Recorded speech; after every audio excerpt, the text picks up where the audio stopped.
말씀은 사도행전 2장 22절 말씀입니다. 사도행전 2장 21절, 우리 신약성경으로 189면에 있습니다. 사도행전 2장 22절 말씀, 제가 말씀을 읽어드리겠습니다. 이스라엘 사람들아, 이 말을 들으라. 너희도 아는 바와 같이 하나님께서 나사렛 예수로 큰 권능과 기사와 표적을 너희 가운데서 베푸사 너희 앞에서 그를 증언하셨느니라. 아멘. 우리 말씀을 증거한 것처럼 우리 성령 충만의 역사는 그 이제 놀라운 역사만 바라볼 것이 아니라 하나님의 심판의 징조가 되어지는 겁니다. 마치 뭐와 같냐면 이 화살이 폭발하는 것과 같죠. 폭발하고 나는 거 보면서 야, 정말 대단하다 이렇게 있으면 안 되죠. 폭발하면 빨리 도망가야죠. 그렇죠? 폭발 이후에 그 재가, 그 용암이 그 주변 마을들 초토화시키는 것처럼 성령의 역사가 일어나는 것은 그 이어서 하나님의 심판의 문이 열린다는 것을 암시하는 하나님의 징조가 되어지는 거죠. 이 사실을 깨달아 알고 있으니까 베드로의 마음이 급한 겁니다. 마음이 간절한 거죠. 그래서 그 마음을 담아서 뭐라고 외친 거죠? 누구든지 주의 이름을 부르는 자는 구원을 받으리라. 지금 그들 앞에는요, 베드로 앞에는요, 예수님을 십자가에 못 박아 죽이고 또 자신들도 죽이려고 하고 있는 유대인들이 있습니다. 미울 수밖에 없는 원수이지만 하나님의 심판을 바라보고 그 영벌과 지옥의 형벌을 바라보니까 어때요? 그들에게도 복음을 증거할 수밖에 없는 거예요. 야, 아무리 악한 놈이고 아무리 나쁜 놈이라 할지라도 지옥에 가면 안 되는데 그 마음이 있기 때문에 그들의 자신의 원수에게까지 누구든지 주의 이름을 부르는 자는 구원을 받으리라 외치고 있는 베드로의 모습이 본문 가운데 나와 있습니다. 그러면서 베드로는요, 누구든지 주의 이름을 부르는 자는 구원을 받는다, 이 말씀을 증거하고 난 다음에 모여있는 유대인들에게 이스라엘 사람들아 라고 외치고 있습니다. 우리 앞선 14절로 가보면 똑같은 사람들에게 베드로가 유대인들과 예루살렘에 사는 사람들아 이렇게 이야기하고 있습니다. 똑같은 사람들인데 14절에서는요 유대인과 예루살렘에 사는 사람들 이렇게 이야기했는데 오늘 보면 22절에서는요 이스라엘 사람들아 호칭을 바꿔서 부르고 있습니다. 다양한 것 부르는 거 좋아서 한 게 아니죠. 의미가 있기 때문에, 의도가 있기 때문에 이름을 바꿔서 이스라엘 사람들아 이렇게 베드로가 부르고 있는 겁니다. 이스라엘은요 누구의 이름이죠? 누구의 이름이에요? 야곱의 이름이죠. 그렇죠? 하나님께서 야곱을 이스라엘로 바꿔주셨습니다. 언제요? 야곱이 형 에서 만나기 직전. 그 형 에서는요 야곱을 죽이기 위해서 400명의 군사를 이끌고 오고 있었습니다. 도망갈 수 없었어요. 형 에서를 만나면 이제 죽는 겁니다. 그 상황 가운데서 야곱이 할 수 있는 게 뭐예요? 하나님께 부르짖는 거죠. 그 야곱 나루에서 밤을 새가면서 하나님께 부르짖었습니다. 살려달라고. 형 에서가 나를 죽이러 오니까 제발 나를 살려달라고 간절히 하나님의 이름을 부른 거죠. 그럴 때 하나님께서 야곱을요 이스라엘로 바꿔주셨습니다. 이스라엘이라는 이름의 뜻이 뭐죠? 하나님과 겨루어서 이겼다. 네, 누가 하나님과 겨룰 수 있습니까? 하나님과 겨루어서 이길 수 있는 사람이 있나요? 아무도 없죠. 이름 그 자체를 해석하면 하나님과 겨루어서 이겼다 그 뜻이지만 그 어떤 사람도 하나님과 싸워서 이길 수가 없습니다. 그런 면에서 이스라엘, 하나님과 겨루어서 이겼다 이 말씀은요 이렇게 이제 이해해야죠. 하나님께 간절히 구함으로 목숨 구했다는 겁니다. 목숨 걸고 하나님께 기도했을 때 하나님께서 나를 구원해 주셨다. 이것이 바로 이스라엘의 뜻이 되어지는 거죠. 그렇기 때문에 누구든지 주의 이름을 부르는 자는 구원을 얻으리라. 이것을 해석해도 이스라엘이 되어지는 겁니다. 베드로는요 요엘서의 말씀을 이용하여서 누구든지 너희가 예수님을 십자가에 못 박은 자를 할지라도 너희라도 주의 이름을 부르면 하나님께서 구원을 주실 것이다. 이 말씀을 선포하고 이스라엘 사람들아 너희도 야곱이 이스라엘 된 것처럼 비록 큰 죄를 저질렀지만 죽을 수밖에 없지만 하나님께 간절히 매어 달리면서 하나님의 이름을 부르면 왜 하나님께서 너희를 구원하시지 않겠느냐 이 마음을 담아가지고 그 앞에 있는 유대인들에게 이스라엘 사람들아 부르고 있는 것입니다. 그리고 난 다음에 22절 이 짧은 한 구절을 통해서 베드로는요, 너희란 단어를 3번이나 쓰고 있습니다. 자꾸 반복되었다는 것은 중요하다는 거죠.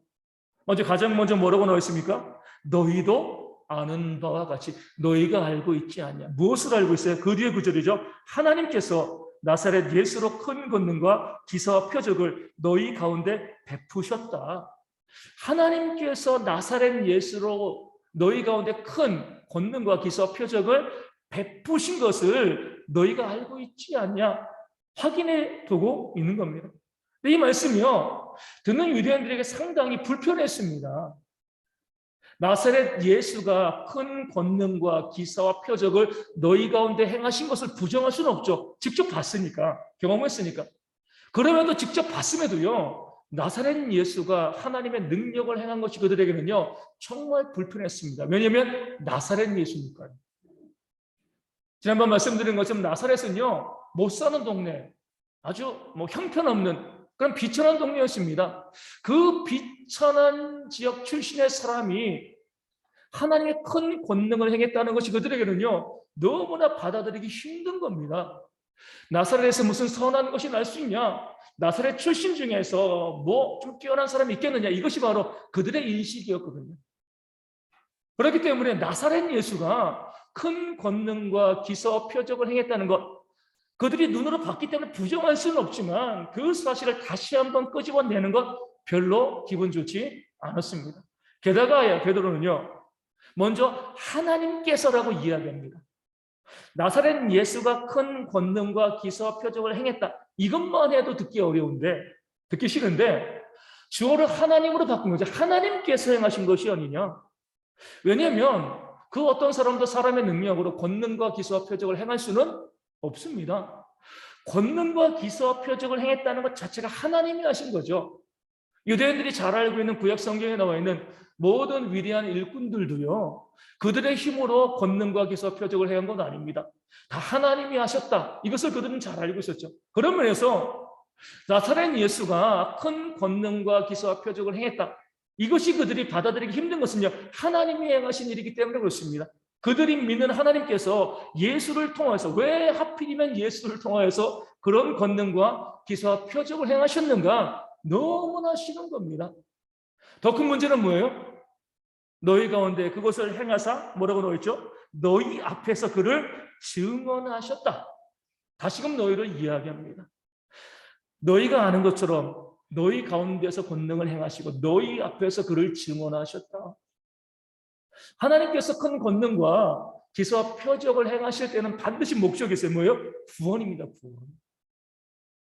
구원의 목적이 없이 하나님께서 권능과 기사와 표적을 행하시지 않습니다. 그런 면에서 예수님께서 하나님의 능력으로 권능과 기사와 표적을 행하셨다는 건 뭐예요? 하나님께서 예수를 구원자로 증언하셨다는 겁니다. 예수가 구원자이다. 이 사실을 이야기했다는 거죠. 이것이 유대인들의 마음에 너무나 받아들이기 힘들었던 겁니다. 왜 나사렛 예수가 우리의 구원자이냐? 왜 하나님께서는 그를 구원자로 세우셨는가? 왜 나사렛 예수를? 이런 마음이 그들 가운데 있었지만 나사렛 예수가 큰 권능과 기사와 표적을 행한 것을 부정할 수는 없습니다. 그들 가운데 봤으니까. 또 하나님께서 행하신 것도 부정할 수가 없는 거죠. 사람이 행할 수 없는 것이니까요. 그 일을 행한 사람이 구원자라는 것도 부정할 수가 없습니다. 반박할 수가 없는 거예요. 너무나 곤란한 처지 가운데 있었지만 유대인들은요, 그 모든 것 다 잊어버리고 예수님을 뭐 했어요? 십자가에 못 박아 죽여버렸습니다. 하나님이 예수를 통하여서 구원의 역사를 이루셨음에도 불구하고요, 다 잊어버리고 다 묻어두고 예수를 십자가에 못 박아 죽이는 죄, 어떻게 보면 다시 용서받을 수 없는 죄를 짓는, 그것이 바로 유대인들이었습니다. 그 사실을 지금 베드로가 끄집어내서 이야기하고 있는 거죠. 왜 다시 구원의 복음을 증거하면서 너희 가운데서 예수가 오셔서 하나님께서 그를 구원자로 증언하셨다. 그런데 너희가 죽였잖아. 왜 이 말을 베드로가 다시 한번 이야기하는 걸까요? 그 유대인들을 다시 한번 정죄하기 위해서인가요? 그렇지 않습니다. 베드로가 오늘 말씀을 통하여서 너희도 아는 바와 같이 너희 가운데서 베푸셨고 너희 앞에서 증언하셨다. 너희 계속 이야기한 건 뭐냐면 하나님께서 너희를 구원하시기 위해서 그를 이 땅 가운데 보내신 것을 잊지 말라는 겁니다. 다시 말씀드리면 너희가 예수를 십자가에 못 박아 죽인 자이지만 하나님은 너희를 사랑하신다는 거예요. 유대인들이 듣기에는요 너무나 기가 막힌 말씀이죠. 우리가 예수를 죽였는데 예수의 원수가 되어지고 예수를 따르는 자들을 죽이려고 하는데 베드로가 뭐라고 이야기하는 거예요? 하나님은 너희를 사랑하신다는 거예요. 너희 가운데 너희 앞에서 너희를 구원하기 위해서 예수가 이 땅 가운데 오신 것이 아니냐. 예수님께서는 뭐라고 말씀하신 거예요? 이스라엘의 잃어버린 자를 구원하기 위해서 내가 왔다라고 말씀하셨습니다. 그들은 하나님을 부정하고 거부하고 예수님을 십자가에 못 박아 죽였지만 하나님은요 그런 그들을 미워하지 않고 그럼에도 불구하고 나는 너희를 여전히 사랑하고 있어 이렇게 말씀하고 있는 겁니다. 그런 면에서 보면은요 오순절의 역사를 왜 하나님께서 베푸셨는가 그 이유도 알 수 있습니다. 왜요? 그렇게 하나님을 버리고 떠나고 예수를 십자가에 못 박아 죽인 자들이지만 다시 한번 그들을 구원하기 위해서 그들을 부르시기 위해서 오순절의 역사를 너희 가운데서 너희 앞에서 너희로 알게 하기 위해서 하나님께서 행하신 것이다. 이렇게 말씀을 증거하고 있는 겁니다. 하나님께서는 결코 너희를 포기하지 않으신다는 거예요. 너희는 하나님을 포기했을지 모르지만 하나님은 결코 너희를 포기하지 않으신다. 그렇기 때문에 너희가 예수를 십자가에 못 박아 죽였음에도 불구하고 오순절의 역사를 너희 가운데 보내주고 나를 통하여서 누구든지 주의 이름을 부르는 자는 구원을 받을 것이다. 이 말씀을 너희 가운데 선포케 하신 것이다. 하나님은 여전히 너희를 사랑하신다는 겁니다. 너희를 결코 포기하지 않으실 거라는 거죠. 하나님의 집착을 보여주고 있는 겁니다. 그것을 통해서 이스라엘 백성들, 그 악한 자들이 다시금 하나님의 이름을 부르고 이스라엘로서 주님께 돌아오기를 바라는 그런 메시지를 증거하고 선포하고 있는 거죠. 오늘 우리도 마찬가지입니다. 2000년 전에 이스라엘 백성들에 대해서 끊임없이 사랑을 고백하시고 그들 가운데 집착하신 그 하나님의 사랑이 오늘 우리 가운데도 믿는 우리 가운데도 동일하게 보여지고 있는 줄로 믿습니다. 하나님의 큰 권능과 기사와 표적은요 그 당시에만 있는 것이 아니에요. 지금 우리의 삶 가운데서도 하나님의 큰 권능이 일어나고 있고요 그 기사와 표적이 지금 우리 가운데도 일어나고 있습니다. 내가 믿는 자이고 구원받은 성도라고 하면 내 삶 가운데 보여지고 있는 모든 일들은 뭐예요? 하나님의 역사입니다. 우리 성도들의 삶에는 우연이라는 것이 없어요. 하나님이 뜻하신 바가 있기 때문에 모든 일들을 우리 가운데 지금도 하나님은 역사하고 계시는 거죠. 그 일들을 우리가 크게 두 가지로 나눠볼 수가 있습니다. 그러니까 첫 번째 뭐냐면 순종의 복이죠. 하나님께서는요 순종하는 자에게 하나님의 자녀에게 정말 좋은 것으로 그 삶 가운데 베풀어 주시고 역사해 주십니다. 우리 삶 가운데 발생하고 있는 모든 좋은 일, 모든 선한 일도 우연이 아니라 하나님께서 우리를 위해 주신 하나님의 선물이 되어지는 거죠. 우리는 뭐라고 생각해요? 내가 열심히 했으니까, 내가 한 거지 뭐. 내가 노력했으니까, 내가 당연히 열심히 했으니까, 최선을 다했으니까 이것을 내가 받아 마땅해라고 생각하거든요. 내가 이야기합니다. 좋은 것이 있을 때 내가 다 했다라고 생각하는 거죠. 하나님께서 하셨다라고 우리가 인정하지 않습니다. 하나님이 진짜 하신 건데 하나님께서 나를 위해서 나를 사랑하셔서 사랑하는 자녀에게 좋은 것을 주셨는데 하나님께서 주신 것이다라고 인정하지 않고요. 내가 얻어낸 거야. 내가 만들어낸 거야. 내가 성취해낸 거야. 이렇게 생각을 합니다. 실상은 보면은요. 하나님께서 믿는 성도의 삶의 선물로 주신 것입니다. 그것을 깨달아는 사람들은요. 하나님께 뭐 하게 돼요? 감사하게 되죠. 정말 좋은 일이 우리 가운데 다가왔을 때 하나님 감사합니다. 작은 일이건 큰 일이건 하나님이 나에게 주신 일이기 때문에 나에게 주신 좋은 선물이기 때문에 하나님 감사합니다. 이 감사가 하나님께서 내 삶에 역사하신다는 것을 고백하는 성도들의 모습이 되어지는 거죠.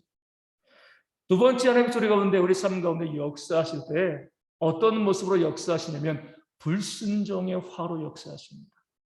우리는요 이렇게 착각을 해요. 뭐 좋은 일이 있을 때 하나님의 역사야 이렇게 이야기하는데, 내 삶에 고통과 어려움과 아픔이 있을 때는요, 이것이 하나님의 역사라는 것을 우리가 인정하지 않습니다. 근데 그것도 하나님의 역사인 거죠. 내 삶에 다가오는 문제와 어려움과 아픔도요, 하나님께서 나를 위해서 베푸시는 하나님의 역사인 줄로 믿습니다. 성경을 보면은요, 징계가 없으면 뭐라고 이야기했어요? 사생자라고 이야기했습니다. 나를 사랑하시기 때문에 내가 잘못된 길로 걸어갈 때 그런 나를 바른 길로 인도하시기 위해서 하나님께서 내 삶에 고통과 어려움과 아픔을 주시는 줄로 믿습니다. 내 가정에서도 그러잖아요. 정말 좋은 부모라고 하면 자기의 자녀들이 좋은 길로 가면 좋은 선물 주고요, 잘못된 길로 가면 매들잖아요. 그렇죠? 내 자녀가 내 자녀인데 잘못된 길로 가는데도 매 안 들고요, 훈계하지 않으면 내 자녀가 아닌 거죠. 옆집 아들, 딸에게, 다른 사람에게, 다른 자녀들에게 내가 뭐라고 하지 않습니다. 내 자녀니까 상도 주기도 하고요, 벌을 주기도 하는 겁니다. 하나님도 마찬가지예요. 우리 삶에 좋은 것이 우리 삶에서 누리는 좋은 것이 하나님의 역사인 것만큼 우리 삶에서 다가오는 모든 고통과 어려움과 아픔, 그것이 육체적인 문제건 경제적인 문제건 삶의 문제건 가정과 자녀의 문제건 어떤 문제건 여기에서도 하나님께서 일하심과 역사하심이 있다는 거죠. 나를 사랑하시기 때문에 그런 나를 좀 더 온전한 길로 이끌어 가시기 위해서 하나님께서 끊임없이 나를 위해서 일하고 계신 거예요. 제가 개인적으로 보면 잘해서 상 받는 건 별로 없는 것 같아요. 근데 저도 이제 똑같은 사람이기 때문에 하나님께 알면서도 죄 지을 때가 있습니다. 유혹을 당하기도 하고요, 또 미끄러지기도 하고, 그러니까 죄를 지을 때가 있어요. 제가 죄를 짓고 나면 하나님이 가만히 있지 않을 것 같은데 이런 생각이 들거든요. 하나님은 정말 가만히 있지 않습니다. 내가 지은 죄에 대해서 반드시 저에게 징계하시는 거죠. 그러면은 그게 감사한 거예요. 좋은 거에서 상 받으면 너무 좋지만, 그것도 감사하겠지만, 내가 잘못된 길로 걸어갈 때 그런 나에게 징계하시는 그런 하나님을 바라보게 되었을 때 하나님께서 여전히 나를 포기하지 않고 여전히 나를 사랑하고 계시는구나, 이것을 알기 때문에 감사한 겁니다. 말씀드린 것처럼 내 자식이 아니면 혼낼 이유가 없습니다. 정말 효자는 뭐예요? 부모가 나를 혼낼 때 감사할 줄 아는 거예요. 나를 사랑하기 때문에, 나를 포기하지 않기 때문에 내가 바른 길로 가기를 바라서 나에게 훈계도 하고 꼬집기도 하고 책망하기도 하고 또 때로 나를 위해서 매를 드는구나, 이것을 알고요, 부모가 훈계할 때, 부모가 매들 때 감사할 줄 알면 철든 거죠. 우리 신앙인들도 마찬가지입니다. 좋은 것에서도 하나님의 역사가 있지만은요, 좋지 않은 일들, 고통과 아픔 가운데도 여전히 우리를 더 좋은 길로 인도하시고요, 바른 길로 인도하시기 위한 그 하나님의 역사와 사랑이 있습니다. 그 사실을 알게 되어지면 비로소 범사에 감사할 줄 알게 되어집니다. 내가 감사의 삶을 살아간다는 것 자체가 하나님께서 내 삶에 역사한다는 사실을 인정하는 겁니다. 모든 순간마다 그것이 좋은 일이건 또 고통이건 아픔이건 모든 것 가운데 하나님의 역사를 인정하는 사람은 감사하게 되어지는 거죠. 하나님의 역사를 인정하지 않은 사람은요, 내게 좋은 일이 있으면요 교만해져.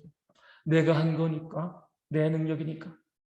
삶의 고통과 아픔이 다가오면 불평하고 원망하는 거죠. 하나님을 바라보지 않습니다. 하나님께 전혀 어떠한 역사도 돌리지 않는 거죠.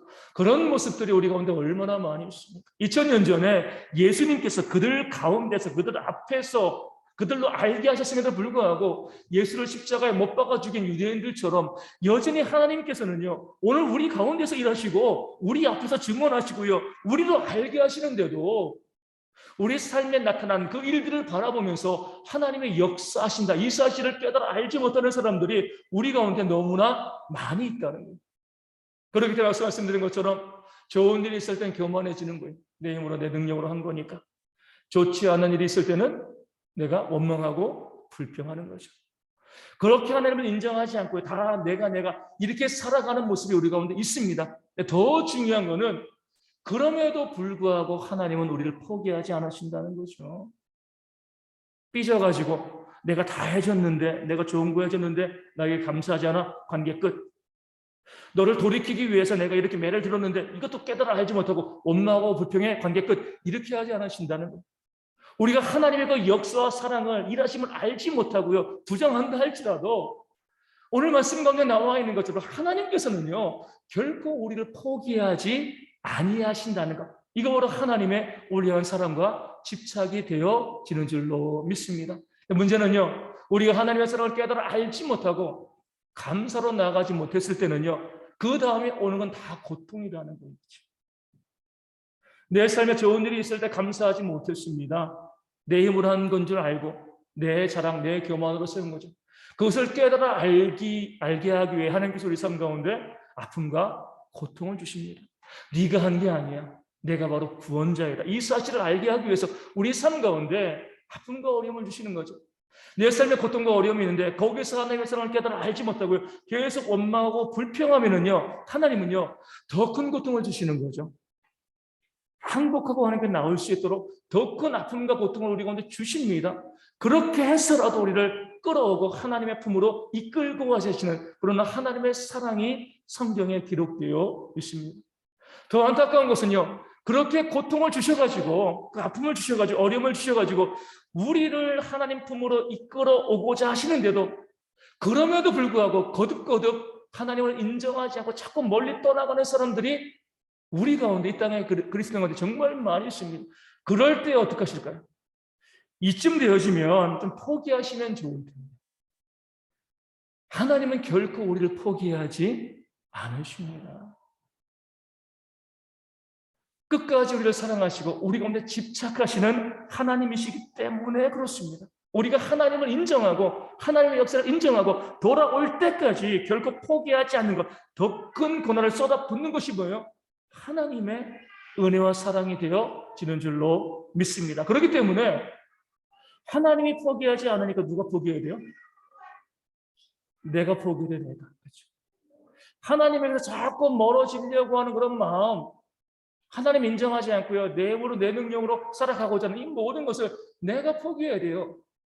천부여 의지 없어서 손들고 나아갑니다. 이 찬양처럼 하나님이 나를 포기하지 않는다면 내가 그 하나님께 떠날 수 있는 방법이 없거든요.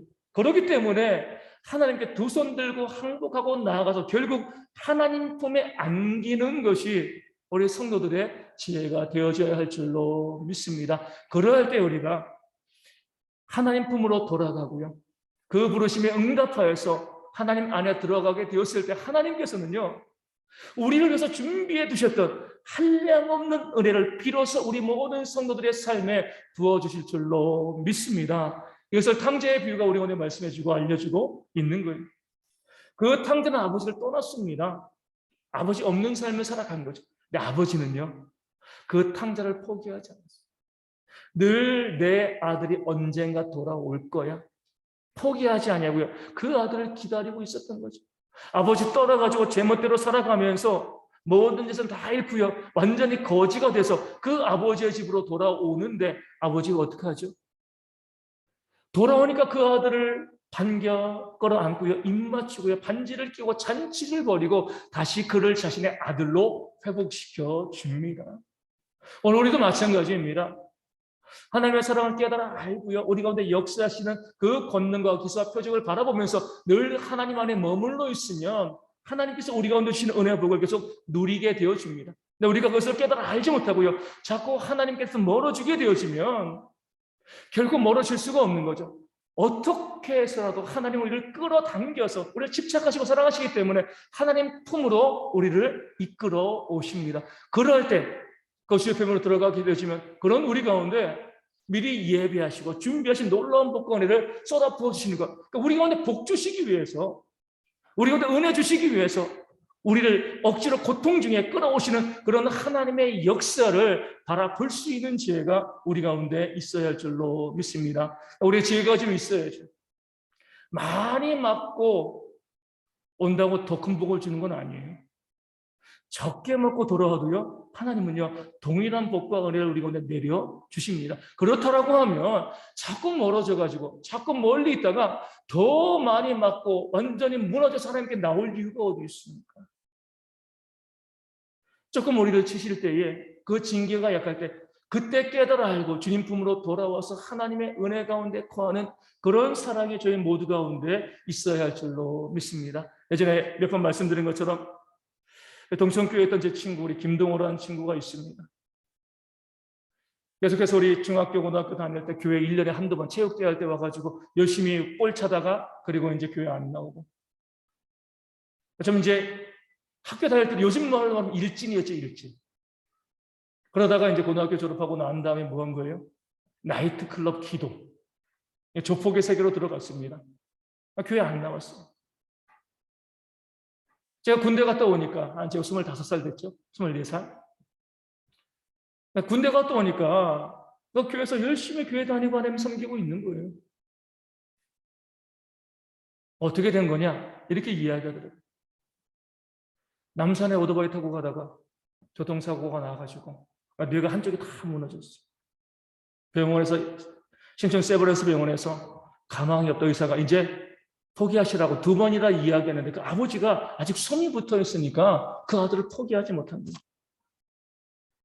그리고 그 친구의 이야기로 정말 이 무의식 상태죠. 이 수면 상태 가운데서 정말 주님을 만나고 그를 일으키는 어려서부터 할머니께서 그를 위해서 계속 기도했거든요. 그 하나님의 손길을 붙잡고 그 다음에 깨어났습니다. 그리고 나서 이제 교회 나오기 시작을 한 거죠. 그 친구가 저에게 한 말이 인상적인 거예요. 야, 내가 나이트 기도였잖아. 손 부러지고 손 하나 잘라지고 이 정도 됐으면 난 교회 안 나왔을 거예요. 황홀한 삶을 살아가고 있었기 때문에 하나님께서 계속 그를 부르신 거죠. 하지만 안 나온 거예요. 돌아오지 않습니다. 그런데 정말 이제 죽을 수밖에 없는 환경, 다 포기할 수밖에 없는 그런 환경 가운데 하나님께서 그를 부르시니까 어때요? 이때는 하나님께 나올 수밖에 없는 거죠. 제가 그 친구를 바라보면서 느낀 게 그거죠. 어찌 되었건 하나님 곁을 떠나지 아니하는 것이 하나님이 우리를 포기하지 않으시니까 포기해버리시면 우리가 좋을 텐데 포기하지 않고 우리를 사랑하시고 끝까지 붙드시니까 그렇게 우리를 어떻게 보면 극한의 상태까지 이르게 하시면서까지 부르시는 것이 바로 우리를 향하신 그 하나님의 사랑이시기 때문에 그렇게 가기 이전에 하나님께 돌아와서 하나님의 은혜와 복을 누리는 그런 지혜가 우리 모든 성도 가운데 있어야 할 줄로 믿습니다. 우리 성도들의 마음은 어떤지 모르겠어요. 하지만 우리 마음과 상관없이 하나님께서는 우리를 포기하지 않으십니다. 집착하시는 거죠. 우리를 사랑하시는 거죠. 어떤 방법을 써서라도 우리를 하나님 품으로 돌아오게 역사하시는 것. 이것이 바로 하나님의 사랑과 집착이 되어집니다. 그렇기 때문에 우리가 어차피 은혜 받을 거라고 하면 멀리 나가서 심히 아프고 나와서 은혜 받기보다는요. 좀 더 가까이서 또 아니면 나가지 아니하고 하나님 품에 머물러 있으면서 하나님께서 우리 가운데 베풀어 주시는 그 은혜와 사랑을 받아 누리시는 대형의 모든 성도 되어지기를 주님의 이름으로 축원을 드립니다. 오늘은 스승의 날이고 또 스승의 주일이죠. 우리 가운데 우리 주변에 스승들이 참 많이 있습니다. 가장 위대한 스승 우리 하나님이시죠, 그렇죠? 그리고 우리의 부모가 스승일 수 있고요. 때로는 우리 자녀들이 스승 되어지기도 합니다. 남편과 아내 가운데서 서로의 배우자가 나의 스승이 되어지는 경우들이 참 많이 있습니다. 또 학교에서 우리 선생님들이 있고요. 또 교회 가운데서 영적인 또 스승들이 있습니다. 직장에서도 스승들이 있죠. 또 동네 이웃 가운데서도 나를 가르치는 그런 스승들이 있습니다. 스승이란 오늘 말씀을 통해서 보면은요, 나의 가운데 나의 삶에 함께 하면서 나의 앞에서 나를 이끌어가기 위해서 애쓰고 노력하는 모든 사람들이 우리의 스승이다 이렇게 볼 수가 있습니다. 그런 스승들 보면 우리 하나님과 똑같은 마음을 가지고 있죠. 우리가 그 스승의 은혜를 깨달아 알지 못해도요, 결코 우리를 포기하지 않고 끝까지 우리를 인도하고 이끌어 가는 것이 모든 스승들, 참된 스승들의 공통점이 되어집니다. 그렇다고 해서 우리가 그런 사랑을 받는다고 해서 그 스승들의 은혜를 우리가 외면하고 잊어버리면 안 되는 거죠. 내가 구원받은 자라고 하면 은혜를 아는 사람이라는 겁니다. 그 은혜를 알고요. 오늘 우리가 좀 시간이 이후에 오늘 12시 이후에 많은 시간들이 남았습니다.